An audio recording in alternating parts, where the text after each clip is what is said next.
Family. Welcome. It's 8 o'clock. Y'all know what that means. It's time to talk. First and foremost, before I even get started, I want to, take a moment just to recognize some of the things that are happening, to some of our people and even to people outside of the sterile processing world. Prayers and thoughts definitely go out to the people in Los Angeles and California in general. Yeah, I know that those fires and stuff have affected a lot of people, and we want to let you know from time to talk that we are thinking about our brethren out there. And in addition to that, I am, as y'all can see, I'm not in my normal study, but I am on location in Virginia, where they're dealing with a crisis as well. They've been without water in parts of Virginia for like 2 days, and it's disrupted a bunch of the processes and stuff here. So my thoughts and prayers go out to the people affected over there as well.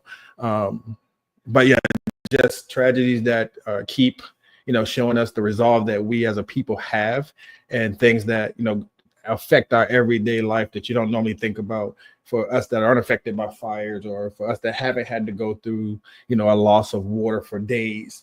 To my understanding there was the state of emergency called, and it was under boil precautions and things like that. So definitely thoughts goes out to the people of California and the people of Virginia. Again, from us here at Time to Talk and Knowledge and Nonsense. Hey, family, welcome back. Just to let you know, yes, season 6 is upon us. And boy, what a show we have for you tonight. In putting this season together, there were many different avenues I wanted to go down, just to say, how else can we help sterile processing? How else can we show efficiency? How else can we show innovation? How else can we help with quality? And one of the things that came to mind was, hey, you're a Lean Six Sigma black belt. What does that mean? I know people see the initials and people know what that is, but how can it actually help people in sterile processing? So I'm putting the show together. I decided that one of the episodes I wanted to focus on lean principles and what that actually means. So how can lean actually improve efficiency in a sterile processing department? So we talked about collaboration amongst different entities that actually make up your day-to-day process. So that came to my mind. I'm like, well, one of the biggest partners and collaborators we have is infection control, infection prevention, whatever it's called in your facility. And who else did I think of but the foremost, as one some person told me, the queen of infection control, infection prevention. And I was like, I'm gonna get somebody on that I know goes into different departments and actually has a real voice and is actually working with sterile processing to make sure that they are efficient, they are at the forefront of patient safety, and that the quality aspect is there. So I went out and I reached out to a good friend of mine, and I know y'all seen her. She's everywhere when it comes to IP, just in general, advocate for the sterile processing community. And if you ever had a question about anything as it relates to infection prevention, sterile processing, and where the line is and how we need to get to a certain point, her door, her text box, her phone is always open to be an advocate for you, be a resource for you. So I brought her here to Time to Talk, just so we can get to the bottom of, hey, lean principles and sterile processing, and how those lean principles can help improve efficiency. So none other, sterile processing family, Time to Talk family, can we give a big warm welcome to none other than Jill Holdsworth? Yay! And the people go, wow. Jill, how are you? Good. That was the best introduction I think I've ever had in my life. As many times as we've talked, and I tell people this story all the time, from the big shout out I got out to your speech when you were on stage at HSPA, like, hey, go pick up my friend's book. And then you moved on me. You went to the back when you're supposed to be right in front of me. Was it? And then I was like, hey, I didn't know she was going to do that, but I'm at the back of the room. But just to get the love from you there, and then like every time we see each other, it's always a great interaction. And I just want to say thank you again for that. And, you know, I know that you'll be at the forefront when book number 2 comes out. Oh, yeah. And it's on the way. It's on the way. But for the people who don't know Jill, I don't know who that could be. But for the people who don't know Jill, could you tell the people a little bit about yourself? Yeah, of course. So right now, my title is Manager of Infection Prevention at Emory University Hospital Midtown. But I actually got my start in healthcare as I have a master's in exercise physiology. So I love to tell that part of my story, because everyone thinks that you have one path to get into everything. Right. And you have to be a nurse to go into IP. And that's so not true. There's a lot of folks in SPD that are going into IP now.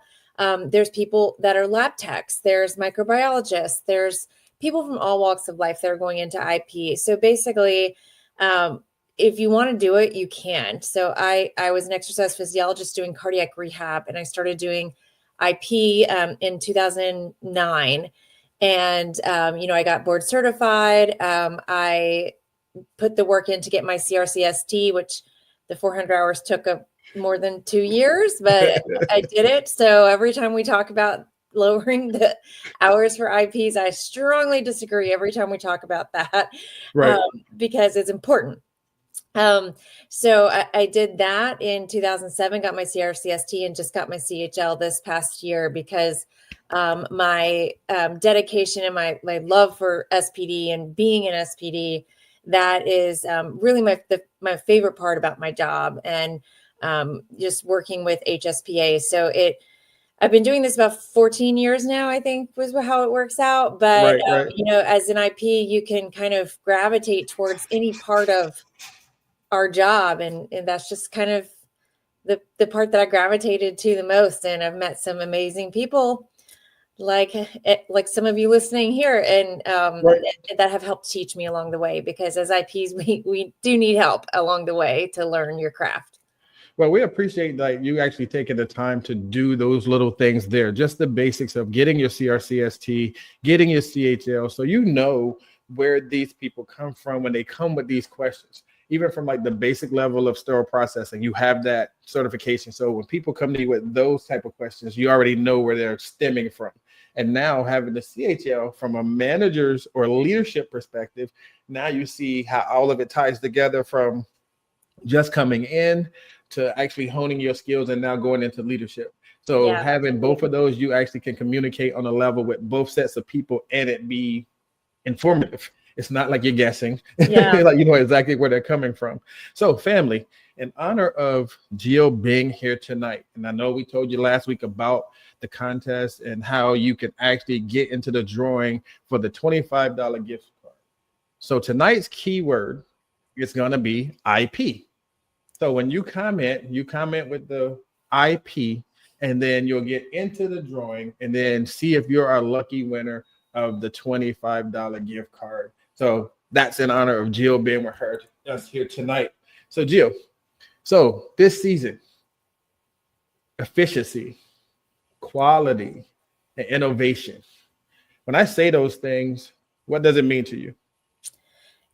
When we talk about being efficient, that means bringing our best standard work to the department. And it doesn't matter where you work. We all want to be efficient. We all want to do whatever the best way is to do whatever process we're doing. And I do want to share kind of the first times I ever heard about this lean thing. I admit I kind of rolled my eyes like, oh gosh, here they go talking about these Japanese words again. It was for the car industry. Like, why are we having to talk about this? And, this was years ago when they started introducing it into healthcare, and they were kind of like forcing us all to learn it, And so whenever you're forced to start doing something, you kind of think like, I don't want to do this. This seems like a lot of extra work, but they say it's going to make it faster and more efficient. And I guess we'll do it because we have to. So It's interesting because once you actually learn what the lean principles are about, you learn that it takes kind of a little bit of time to set up some of these lean things that we're going to talk about.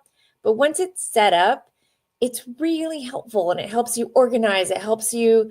You'll probably hear me say standard work a lot. Right. I'm a huge fan of standard work and having it written down and creating standard work, because having standard work, and when you think about that in sterile processing, if you had every tech performing standard work the same way at the decon sink, think of how many less errors you might have, because they have a set standard work that they know, they've been taught, they've been trained to, and everybody needs something written like that to refer back to. So then if you say, why did you do it this way? And they're like, well, I've never been taught. I've never been told. And then you can go back and say, well, we've trained to our standard work. And here it is again, if you didn't see it the first 5 times we talked about it. But having that written standard work, it's so important. So lean is not just about cutting out steps, but it's about removing waste. And the word for waste in the lean world is muda. So there's all these funny words in lean. And so as you learn about all of this and as you start digging into it, you'll find all these funny words, but that one is one of my favorites. So it's all about eliminating waste, wasteful steps, wasteful processes. And we'll talk some more about all of that, but being efficient is eliminating waste, doing things that are only necessary, and then looking at things like, what can you deselect? We say that word almost daily in my department. What can I deselect from my to-do list or from my task list? And are all the things I do on a daily basis necessary? Every step I take with my feet in decon or in assembly, is that necessary? What can I remove, and how can I do that? So that's what I was going to ask you. But first I want to give a shout out. I saw Shamu Anthony here. I saw Sarah Vincent. I saw Carl Malone. You have people here, Jill, they're showing up. I see the IPs going out. I saw the queen I out see there. You guys. See, you have the people showing up. Remove the muda. I love it. There you go. We got to remove the muda. I feel like that's a t-shirt coming on. I think we should do it. We can do it. We can market the muda. Let's do it. But that was, you were getting into what my part of that question was, like, so when you think about these lean principles and then how they actually apply to sterile processing, like you just said, can we eliminate steps in decon, the extra walking? Can we do that on the clean side? How about even case cards? Is there a way to make these things lean or, remove the muda? So when you think about lean and the principles that surround it, do you see actual practical ways that lean can be applied that it doesn't disrupt everybody's normal processes? Yeah, and it's a great question to say, how do you implement lean but not interrupt processes? Because it's almost like you have to interrupt processes to get to a better process. You can't just snap your fingers and say, let's do this in a leaner way, snap my fingers and poof, it just happens. It doesn't happen that way. You do have to put a little bit of work in if you're going to truly implement a lean system, because you have to have somebody that, one, knows lean principles, who can observe. Here's another funny word. And this one I feel like I hear all the time. You have to have somebody that can go to the Gemba, and Gemba means where the work is done. So if we're going to the Gemba walk, you'll hear people say the Gemba walk. So if it's me that's leading as an IP or a quality person, if I'm leading the lean project in decon, I need to be present in the Gemba to watch what happens first. Like, that's step one. I can't go in and say, I'm going to help you improve how you use the IFUs in decon without just spending time in the Gemba and watching people work, to the people that do the work, and seeing, how it works first. So it's almost like you have to have some disruption to make it better. And so I feel like the word disruption is actually a good word, because we want to disrupt the system so that we can improve it, almost kind of like tear it apart and put it back together in a better way, but with less pieces, because we want to have less steps. So in saying that, is that why when we talk about people going through and getting their Lean Six Sigma, there's not a lot of rush to do it, because you have to then think about how you're going to implement it and not just be a disruptor when you think about the process itself?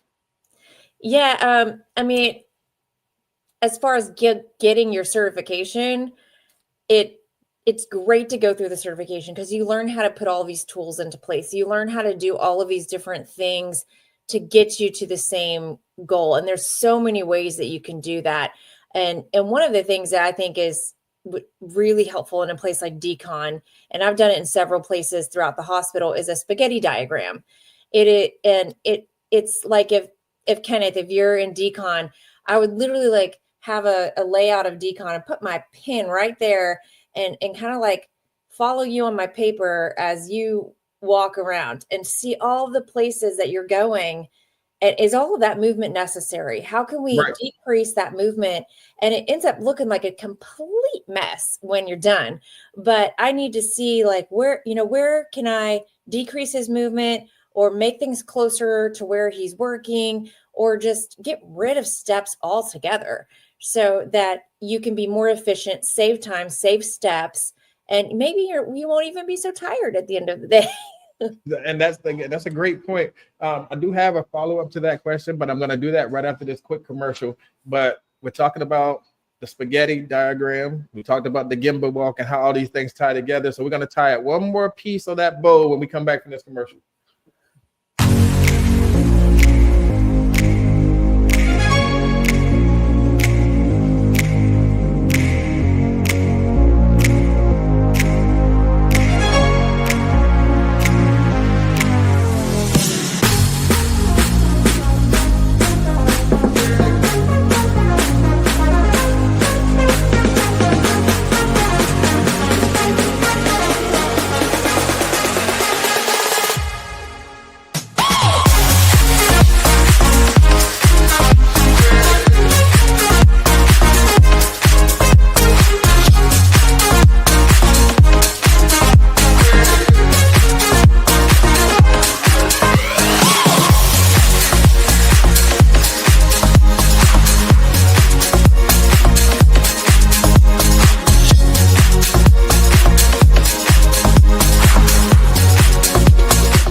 And that commercial, that music. So just in that, you saw RST automation. We're talking about lean processes and efficiency and quality. Just if you haven't seen that demo live, please reach out to them to get a live demo of that system. And Jill, one of the things we are talking about this season is innovation. And you got to just make sure that that's one of those things. Like, it's something that can help you in these processes, but people talk about, I'm not ready for AI and the things that go with it. But I know you've seen the RST model up close and personal. So can that be an effective tool in the lean process? We're going to get to that, but I just wanted to bring that to your attention that RST Automation, one of our sponsors, is diligently giving people tools to help them with their quality, efficiency, and innovation in these spaces. So we're going to come back to that. But as we were leaving, and let me just say this real quick. I see that Sarah put one up here. She said, you got to stop the hoarding and clean up your spaces. So we're going to open some more cans of worms. People hoarding stuff, and, the spaces are cluttered because people are trying to hold on to all of their things. So is that a component of trying to be lean, and what can we do about that? Yeah, if I can touch on that for a minute, I'm so glad Sarah brought this up. And hey, Sarah, so glad to see you here. But she mentions 5S, and 5S is such a cool tool. It seems so simple, but it's such a neat tool that is actually a lean principle. But 5S's are sort, set, shine, standardize, sustain. Some people will say different S's with that, but basically it's like clean up your stuff is basically what a 5S is. But you have to go through your stuff in this order, and it's basically like sort your stuff and then figure out what you need to to keep. And a lot of people also put with this visual management. We do this a lot in my hospital where we first start to sort our stuff, get rid of stuff we don't need. But then what we do is we get a picture of something. So let's say chemical storage in your SPD, where you specifically want that chemical storage. You take a picture of what it looks like, you put it on that shelf, cabinet, whatever, so everybody knows this is what is supposed to go there. So then if paper towels end up on that shelf, you know that that is not where they're supposed to go. So those kind of visual management tools are also really good too as part of your 5S. And everybody knows exactly where things are supposed to go.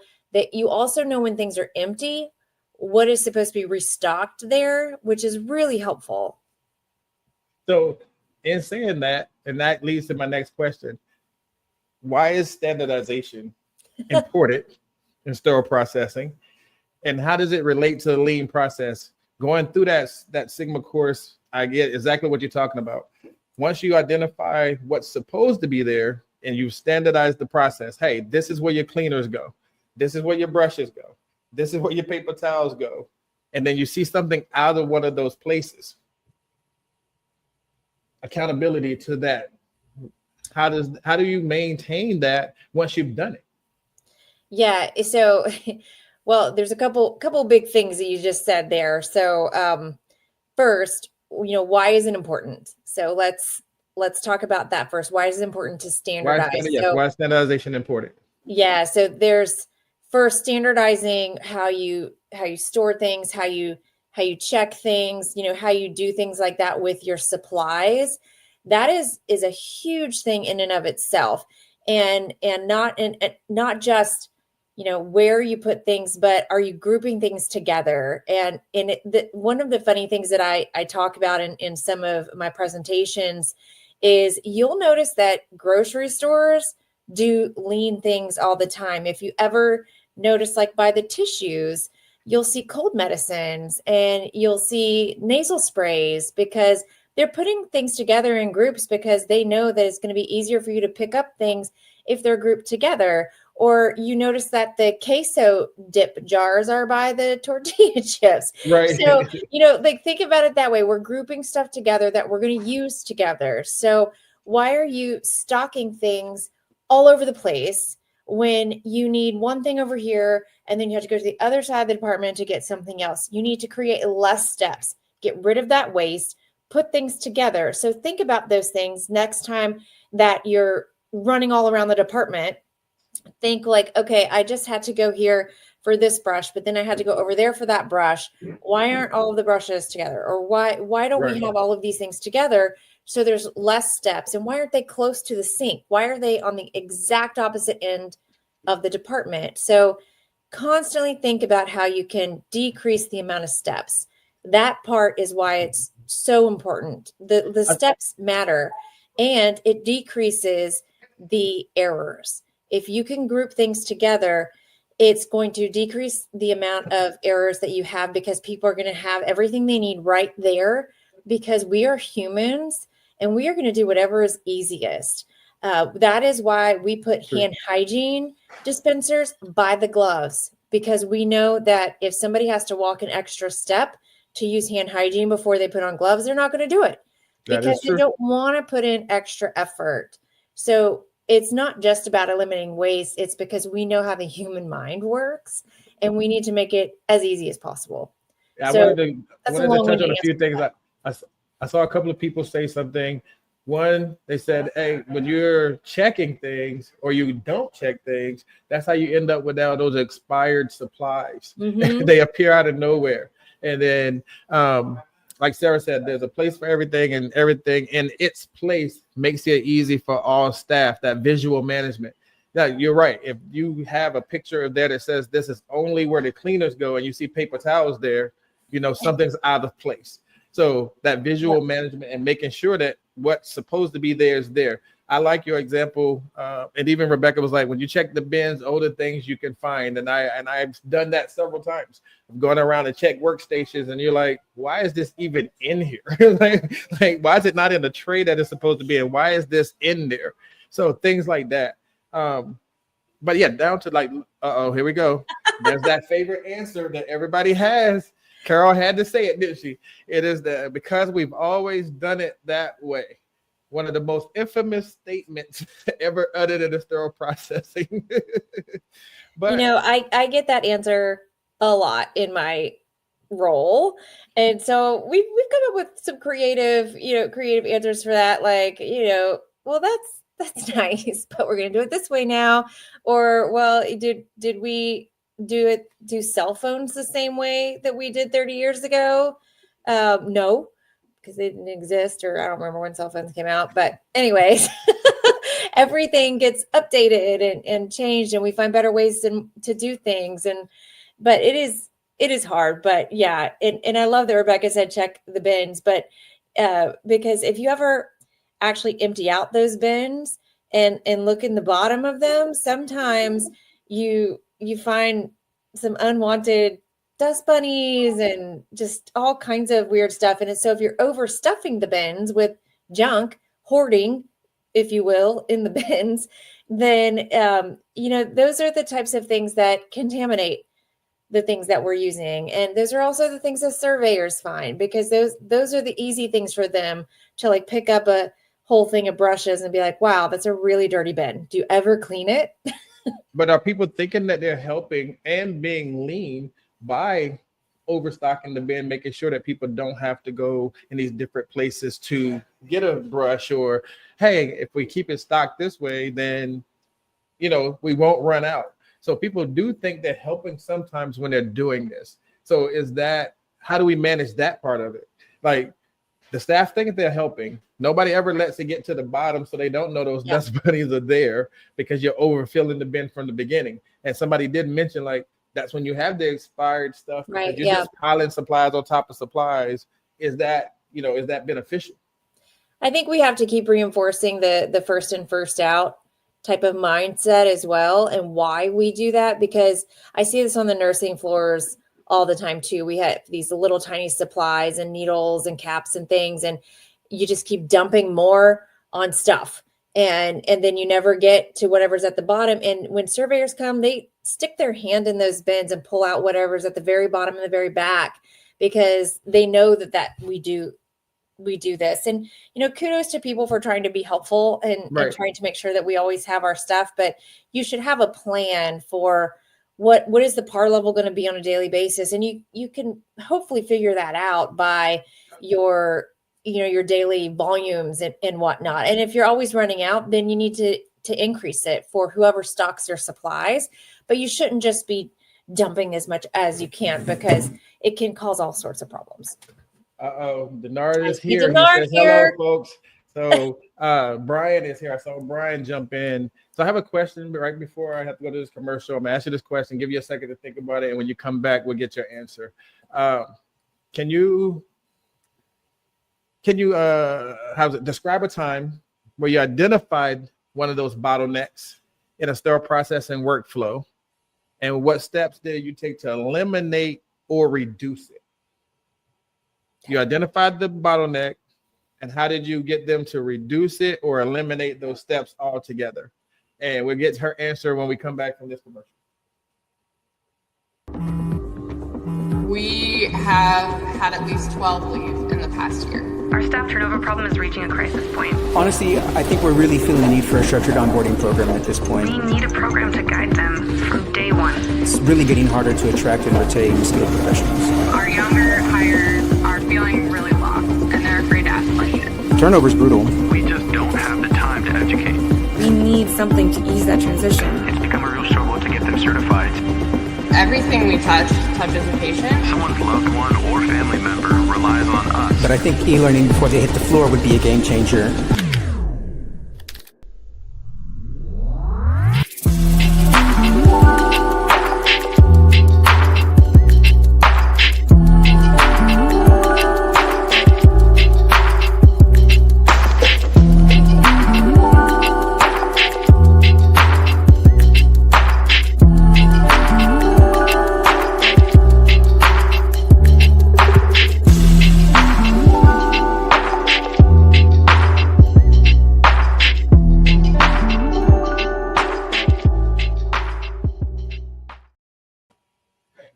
Welcome back, family. Again, if you just saw that commercial, Incision.care, make sure that you actually go request your demo education tool. They've changed the way that we're going to be, as we talked about, standardizing the education piece. It's so that everybody's learning all of the steps the exact same way. As Jill said, standardization can change the processes, but it takes us having a way to implement. And there we go. Make sure that we're actually doing that. Make sure that we're actually getting people the education that we want. For everybody in the chat, make sure you drop in the IP. Make sure you put IP as a comment so we can get you registered for the drawing for the $25 gift card at the end of the show. And again, if you do call Incision.care or you request that demo, make sure you say Time to Talk sent you. And, we're going to get you something special on the back end of that. Make sure you let them know where you saw that commercial. Jill, right before the break, I asked the question, name a time where you identified a bottleneck and what steps did you take to eliminate it or reduce it?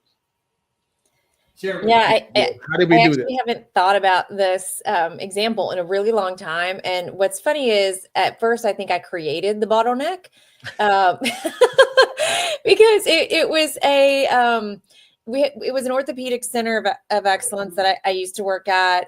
And when we were reviewing all of the IFUs, we realized that basically everything had to be in the Sonic. As you guys know, we had one Sonic.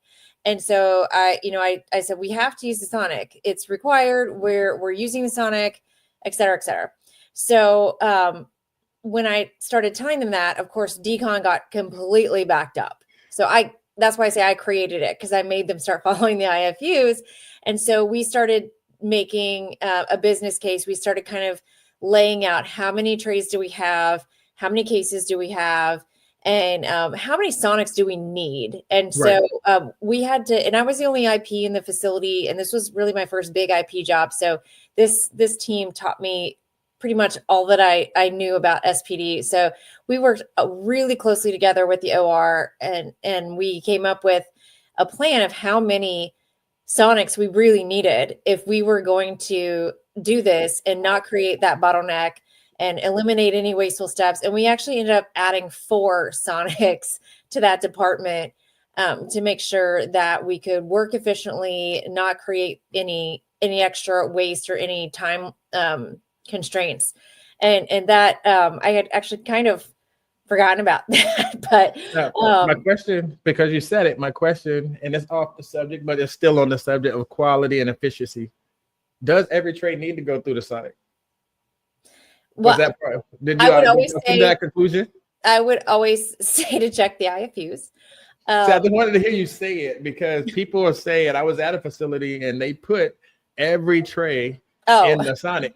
And when I said, why are we doing that? They just looked at me like I was crazy. I was like, does it need to go in the Sonic?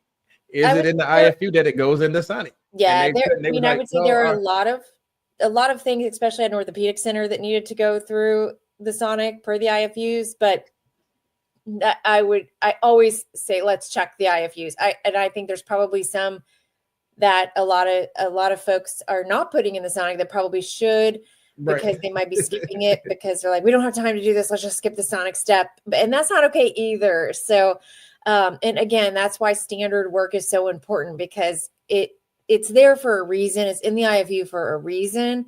And we have to make sure that we're following the steps that we need to. But yeah, if it's not needed, it's not needed. But if you have a place that doesn't have enough Sonics, then that's something that you have to advocate for to make sure that you're doing what's best. And that's where our IP experts come in at, is to be the advocate to help you with that. If you don't know, like I said, that is part of what Jill says. Part of her function is she goes in and identifies some of these things that you may need, that may be the voice that gets it over to that C-suite for you, is having another advocate saying the same thing you're saying. Hey, we are by default not adhering to the standard policy, whatever the case may be, because we don't have ABC, and that's where her voice comes in at. Denard has a question. Wait a minute, let me see. It went away. Let me get the question. Well, let me back up. Rebecca did say one of the things that you alluded to is that you can't paint over the cracks or just put a Band-Aid on certain things. You actually have to do things correctly. Like when people put a Band-Aid on it, it does lead to a bigger problem later down the road. So when instead of going to IP and getting people involved, we just do the quick fix and never go back to the root of the problem. Brian said it's like the logical thing is like if it doesn't have a home, if it doesn't have a place, then it doesn't have a home. So that's when you go back to, he said he uses the same method at his house to declutter. If it doesn't have a place, then it doesn't have a home. I like that. like if it doesn't belong anywhere, then why do I even have it? Wish my kids could use that philosophy with all of their toys and junk, but I don't think they understand lean yet. I think like I said, all of these are really good ones, and I like it. Brian, my department made a visual aid for how to prepare. Said keep it simple. I like it. So back to Denard and his question of the day. How much does the department culture of SOP shape your lean outcomes, whether it impedes the end result or enhances it? Oh, department culture. He threw one in there. So when you have how does that shape your lean when you have a department culture that changes things? I think this is a great topic. You know, you always hear of like the storming, norming, performing kind of talk. And I feel like, you know how like I talked about in the beginning, I think Denard missed it, how I always used to roll my eyes whenever somebody would talk about lean, like, oh, this is so useless, because it was like everybody was saying it. And I feel like every department's going to go through that in the beginning too. So depending on how bad or good your culture is, they're going to take it differently at first. Like if you're a department that's already like quality improvement is ingrained in your SPD department, or you're already you already do lots of things to like improve your workflows and all. I think that adding in lean projects, it's going to be a piece of cake because you're already going to be used to doing things like this. Right. But if you're a department that's not used to being told, hey, we're going to do quality improvement or process improvement, and we're going to get rid of Muda, and we're going to do gimbal logs, and we're going to do all these things with funny words, then they're going to be really resistant, and they're going to go through this storming period first. And unfortunately, those storming periods can last quite a while in departments, depending on culture. But that's where you have to have a really strong leader to kind of look out for that stuff and coach people. And unfortunately, sometimes you have to say, we're doing this, whether you like it or not. And this is why it's important. And proper training really matters here, because if you're not trained on why we're doing lean, why is it important that we standardize our processes? I always say the why behind everything we do is so important. You can't just tell somebody we're doing this because I said so. You have to tell them why. And if they don't understand the why behind lean, it's just going to seem like some other new idea that's going to fade, and they're not going to put any stock into it. So you have to really let people know that this isn't some new age idea that you just came up with yourself.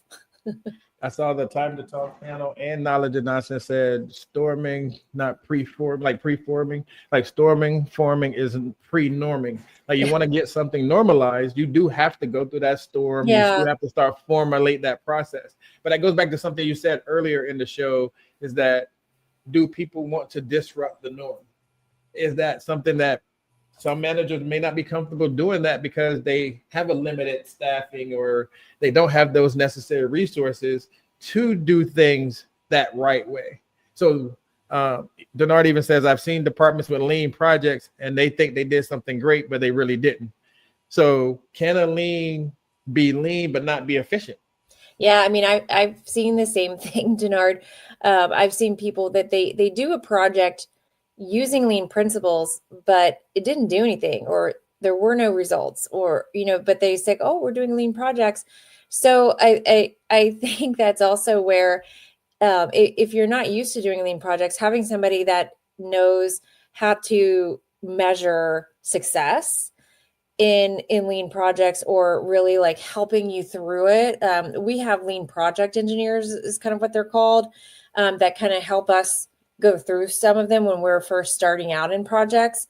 That helps us know, do we have strong objectives, or are these weak ideas for action plans? When we go through some of our incident reviews, re-education is always considered a weak intervention, because we can say we're going to re-educate people and it's a weak intervention. If we go through a whole lean project and all we say is, oh, we're going to re-educate people and that's going to be our big project, that's not going to work. You have to actually, rearrange, like we were saying, like put things in different spots that they're currently stored in. Do visual management. Look at how people are doing their movements. And then you have to reevaluate, see if what you're doing is even making a difference. Is it helping? If not, you need to adjust or make changes and then go back and reevaluate again. Like lean projects aren't a one and done, because if not, they're not going to be sustainable. They're going to fall apart. And then all the work that you did is going to be for nothing. So to that point, and both of y'all kind of alluded to it, if I do all of this lean management, I get all of these nice new things in place, but I can't have any tangible results, is it even doing anything? Is that when I abandon the whole lean idea because nothing changed? It would depend on the project, but I wouldn't say you would have to abandon. Of course, this is a theoretical project we're talking about, but there are lean projects sometimes that you go through the whole thing and you really didn't improve the metrics that you're following. And that, that's happened to me before too. And you're really discouraged. Like, wow, I put all this effort into it and I didn't actually improve anything. But that's where you have to go back to, like, what was your original goal statement, your aim statement? What did you choose as your actions, or we call them tests of change, or pilot projects? And how can we adjust? What were we expecting and why didn't we get there? So you have to go back and evaluate to see, why didn't we get to that goal that we wanted to get to? And how can we? Because something went wrong. But that's back to, so if I go through the process, I standardize, I did this, and I don't have the result. And the staff, again, we're trying to keep the staff engaged, right? So once they see that nothing changed and nothing happened, and I try to come back with a different idea, how do you keep that motivation? How do you keep that engagement there? What I would do, and I do this a lot. We are very big on engaging the frontline staff, and that is really, really important. We have to make sure that we as leaders, or even leaders of the project, aren't the ones making the decisions. So you have to make sure that you're engaging the people that are doing the work, and that's part of the Gemba walk. And you have champions that are doing the work. And so if you go through this whole project, nothing changes, then you go back to those frontline champions and start over if you have to. And I love the comments about you have to measure it, but that's part of the lean principles. You have to have like SMART goals. They have to be measurable. They have to be attainable. You have to have a time frame. So that's part of the lean project too. And then if you don't meet the metric, or you don't see any improvement, at least you have that metric. You have something that you're measuring. And that also helps you if you do meet your initial goal, which has to be attainable, which is important. You can't say, I'm going to go from 5% compliance to 100 in 2 weeks. Right. Whatever you're measuring. But you have to make sure that it's reasonable. And then you continue measuring that same metric moving forward. So when we're talking about sustainability, I think no matter what people are doing, what department you work in, what project you're working on, the follow-up and the sustainability of any project, I think, is one of the things that people fall down on the most. And you have to figure out, when are we going to pull data again? If we met our initial goal, is it going to be quarterly, monthly? Where are we going to report it? Who's going to look at it? And then what are we going to do? Is there a team that's going to continue meeting to look at this metric? I think Sarah gave me my newest shirt. You can't improve what you can't measure. I like that. I think that's gonna be a t-shirt too. Jill, we're gonna have so many t-shirts on the market. I think it's just gonna go crazy. Like, we're gonna have I love it. I IP love t-shirts t-shirts. everywhere.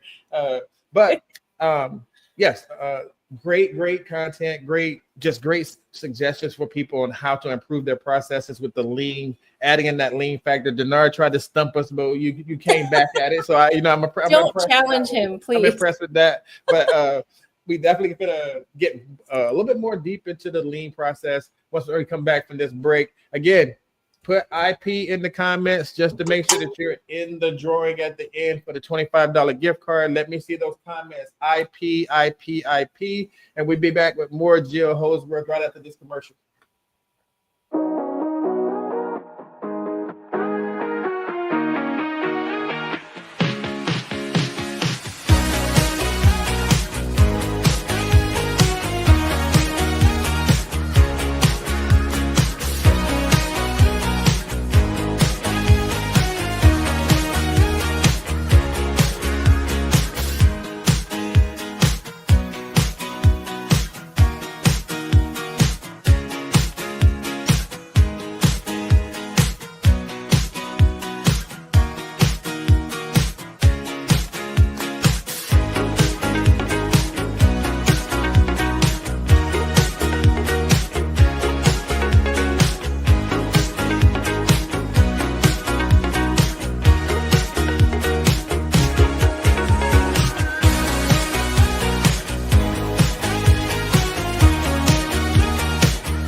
Welcome back. Again, thank you, big thank you to Incision.care for being a sponsor, RST Automation being a sponsor.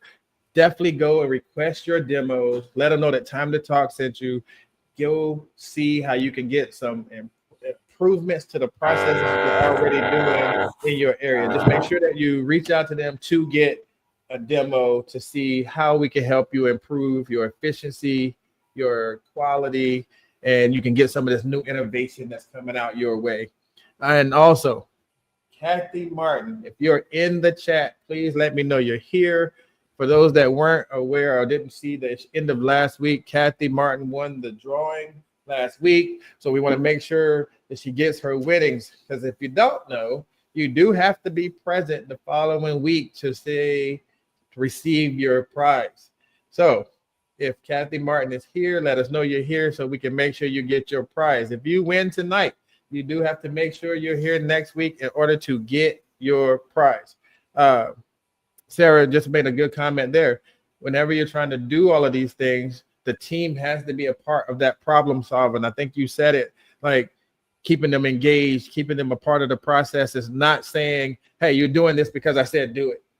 Having people in different positions to help you make that project work. So one of the things I want to ask you, I know there's many different examples out there. So can you give me or share an example of a lean tool or methodology that you've used or seen used, whether that be 5S, Kaizen, Value Steam Map, and Lean Six Sigma, that you've implemented in a sterile processing department? And again, what was the outcome that you were trying to achieve, or what was the outcome that you did achieve, if they differed? Yeah, so I know we talked about 5S earlier, so I won't dwell on that too much. But 5S's can be simple, easy, and make a huge difference in your departments. So if you're not familiar with 5S, I would definitely look it up, Google it, and using that with those visual management cues, even like do one closet at a time or one storage area at a time, and use it in your office. I think I saw Sharon say that too. Like, yeah, my office could use a little 5S thing as well. But, it's such a great way to think about things. Like, use it on your pantry at home. It's such a great way to just clean up your department. But I think value stream mapping is one of my favorite ones. We use it in my department a lot too. And the way that it works, a value stream map, and we do it a lot with Post-it notes. It's super simple to do, and you just put a Post-it note for every part of the steps of a process, and then you can use a different color Post-it note for like every wasteful step that you feel like you have, or every part that could be like an improvement. You can figure out what you want to do with the Post-it notes, but it's so eye-opening when you get a group of people together and say, how do you do this? And what is your part in this? Or like what is, when you do assembly, what are the main parts that you're doing or you're doing? And it's so interesting to see how everybody's doing it different. And so going back to that standardization and why it's so important, because we want everybody doing certain things the exact same way. We want people inspecting in a certain way. We want people using lighting magnification for certain things. And if we're not doing that in a standardized way, we're missing steps. And Right. so you don't have to standardize every single little thing so it feels micromanagey, but there are certain parts that a value stream map would be great. And just doing bite-sized things like assembly for certain instrument sets, I don't know, and just take a couple people and work through that, or, pick up from clinics, how do they come and pick up, and how can we make that better and easier and more efficient so it doesn't take time away from people in the department. Just small things like that can make a huge difference with your efficiencies.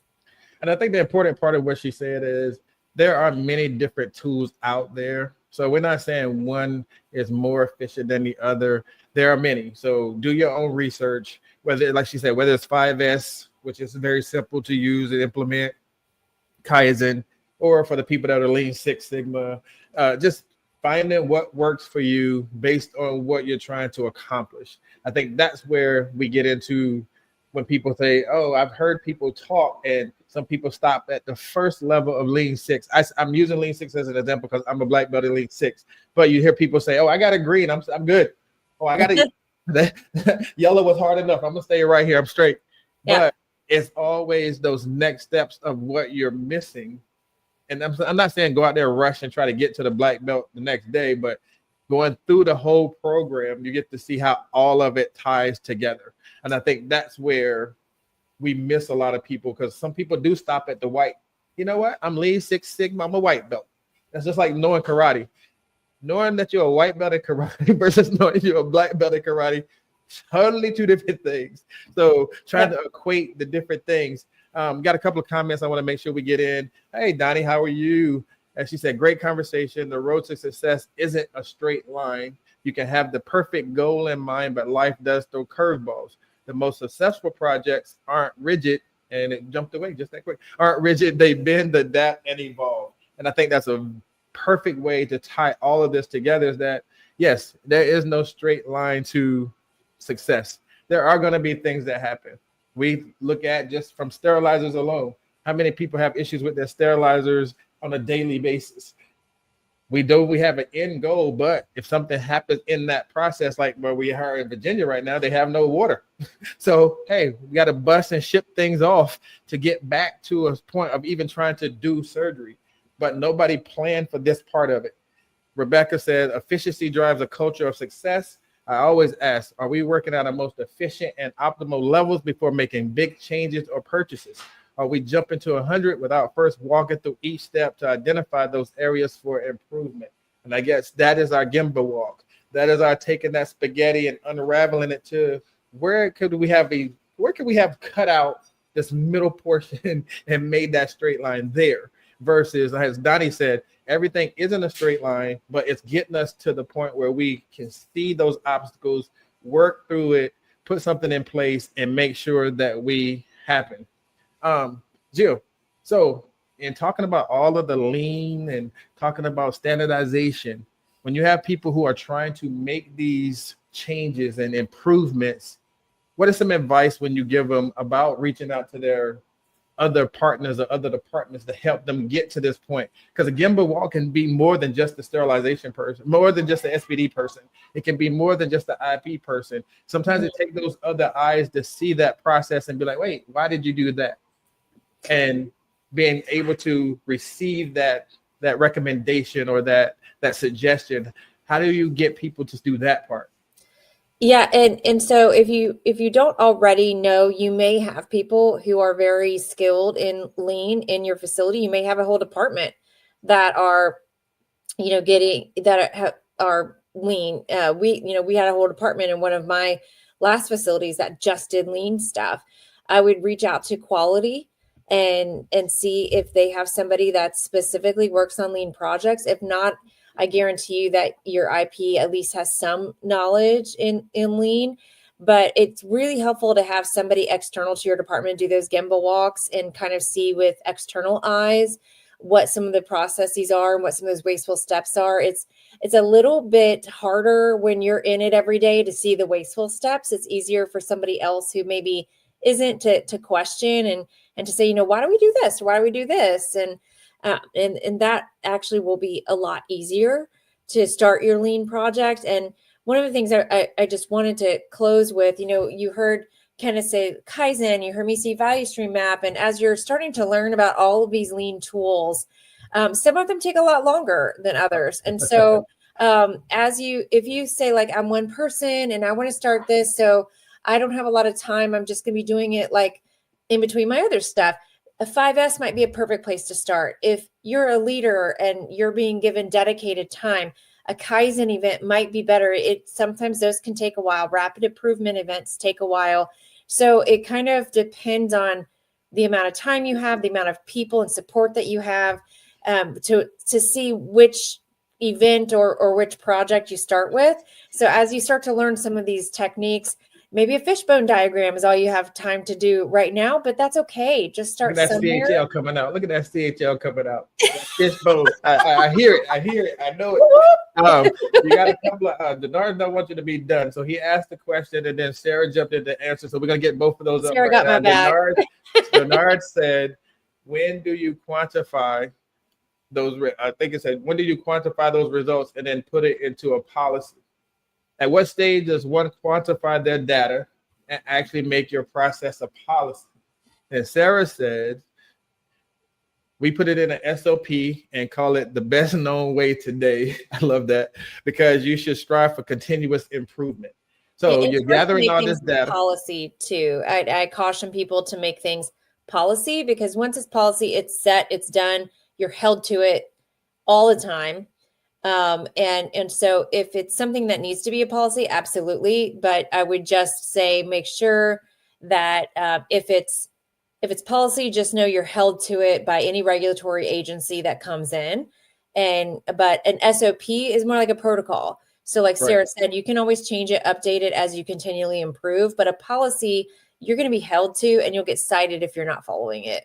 And Regina said it depends on the scope of the project. That's true. So that's when you're saying, when you're taking all of this data, you're compiling it, and no, you're right. The moment you make it a policy, that means that anybody that comes looking, if you're not doing it that way, that's definitely a citation. So we want to make sure that you're doing the right things. Everybody, while I have Jill here, we're going to actually do our drawing. So if you definitely have put IP in the comment, so we can see the drawing live. Jill's going to be here to help me announce the winner. Are we ready? Has everybody put their IPs in the comment? Is IP in the comment? Are we ready? Okay. And Jill, you can count us down to the drawing. You can give them a 5-4. You can go 3-2. However you want to do it. 3, 2, 1. Woo-hoo. Is that how I'm supposed to do it? Okay.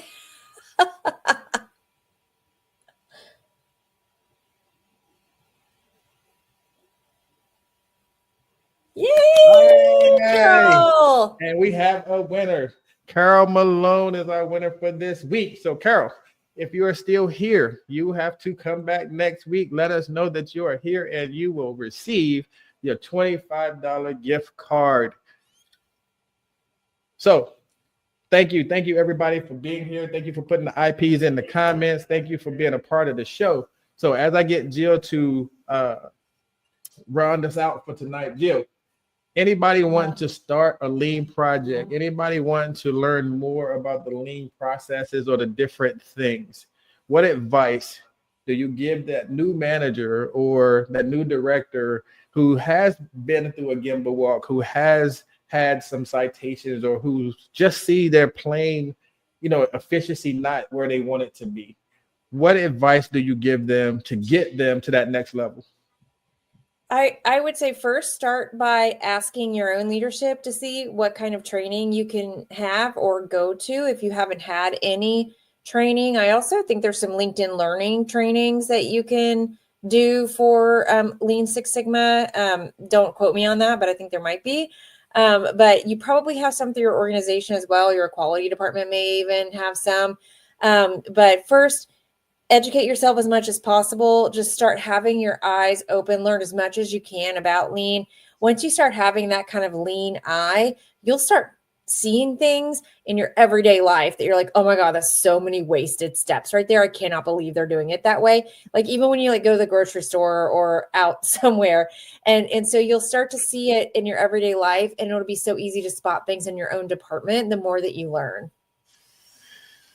Family, you heard it here with Jill, our resident IP guru queen, as people have said. She's the queen. She's the queen.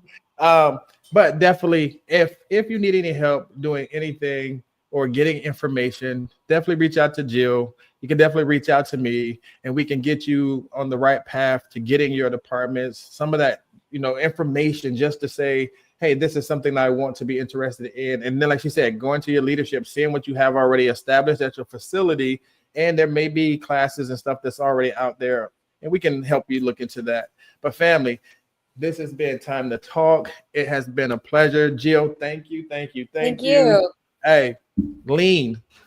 Are your departments doing those things that are helping you become more efficient, helping you get to quality, helping you get ready for the innovations? Have you thought about what those steps are? If you have not, let us help you get there. Rebecca even said, I need help finding a reputable place to get my black belt. Again, these are things that we can help you explore. Definitely reach out to us and, let us get you there. But family, it's been a Time to Talk. Y'all know where we at. Same place, same time next week, 8 o'clock on the dot. We are here. Thank you for joining us. We'll see you again soon. Thank you to RSC Automation. Thank you to Incision Care. Thank you. Jill, it's been a pleasure. Family, I'll see y'all again next week. Thank you. Bye, everybody.